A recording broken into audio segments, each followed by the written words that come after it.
Besmab Wolmenfes Kdus Ahadu Amla. Egziabe here in the Hone Kimes EU. The Arsu Yemitamen so Miskunno. O taste and see that Yahweh is good. Blessed is the man that trusted in him. We received the question from Adrian from JA asking, Yadin, are you saying that sweet calamus equals sweet cannabis? Respond if you can. Give thanks and praise, Adrian from JA, for your inquiry, because this allows us an opportunity to explain another important aspect of the cannabis matrix, as well as this study, as well as some key principles that one needs to learn and utilize in their own personal study and in other Bible study and study groups.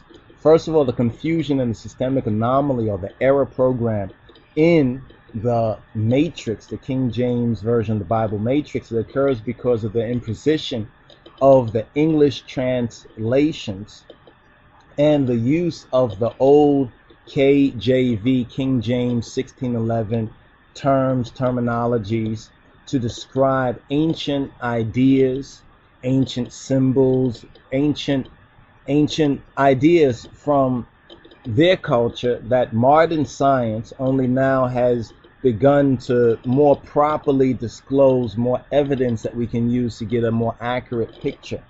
First of all, cannabis, the word cannabis is composed of two Hebraic root words, kaneh and bosem or besem, and that is what we know today as cannabis. Now, calamus is a kaneh as well as it is a bosem, or it's described as a bosem, but it is not cannabis. So we're stating that sweet calamus, the translation of this as sweet calamus, is a interpolation, not even an interpretation, based on the 1611 knowledge and medieval Europe, based on the plants and the herbs that they were familiar with. They translated Kanehbosem, Kaneh meaning a stalk or a cane, and bosem used to describe sweet or a sweet smelling. See, the key thing about Kanehbosem, you understand, in the word bosem, is that bosem means spices or sweet smelling spices. And this is key and critical to what Exodus chapter 30 verse 23 is disclosing to us. Okay, just for example, take chocolate. Take what we call chocolate. Today's chocolate, well, there's a lot of different kind of chocolates, and many of the chocolates are made from a lot of different kind of things. You understand, different type of substance, combination of substances. Well, you have coca. You understand, you have the actual coca. You understand, but is coca chocolate? You understand, are all chocolates equal? You understand, but they all have the name of chocolate. You understand, I mean, even with herb. You understand, there's a form of herb, you understand, which is called chocolate. It doesn't really grow that way, but it's manufactured that way, but it's given this name, you understand, for a certain idea.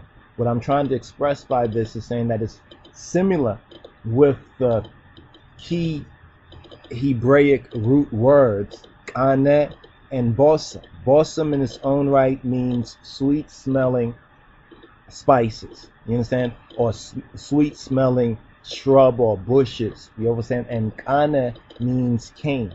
Now, or like a cane stalk in that sense, and we know that's also a reference used for herb. So we have to look at in this cannabis versus sweet calamus or sweet flag. They also call calamus sweet flag and calamus root, usually on a medicinal level, as some of the other subscribers and commenters had made reference to, that the calamus root is used medicinally.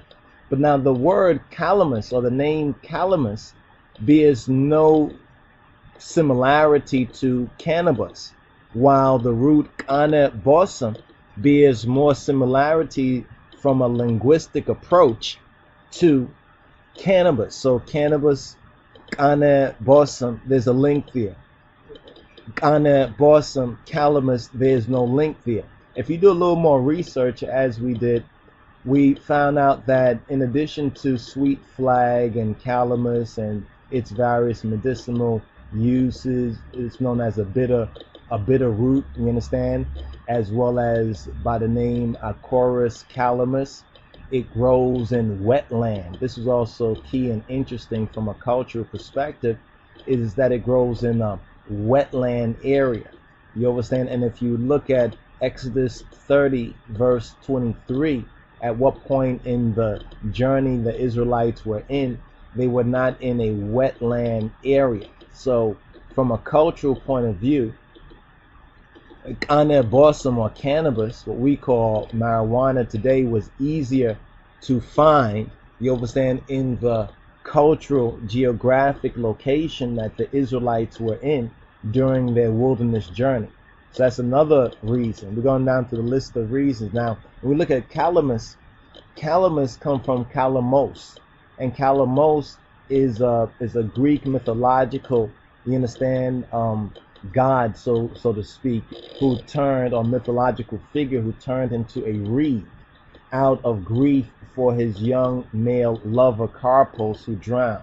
So this is another reason why we have to distinguish the true holy herb, you understand, Kanehbosem, from this calamus, you understand, mythology that has dovetailed into the scripture. And lastly, but not leastly, because we're just briefly touching on the linguistic reasons, which are very interesting, the cultural reasons, which you just made, which is relevant to what type of plant or root calamus is, as opposed to Kanehbosem. Then the economic reasons should be obvious by now, because when you look into the scripture gives a couple of examples where we get to learn that this, quote, sweet calamus or sweet spice was also a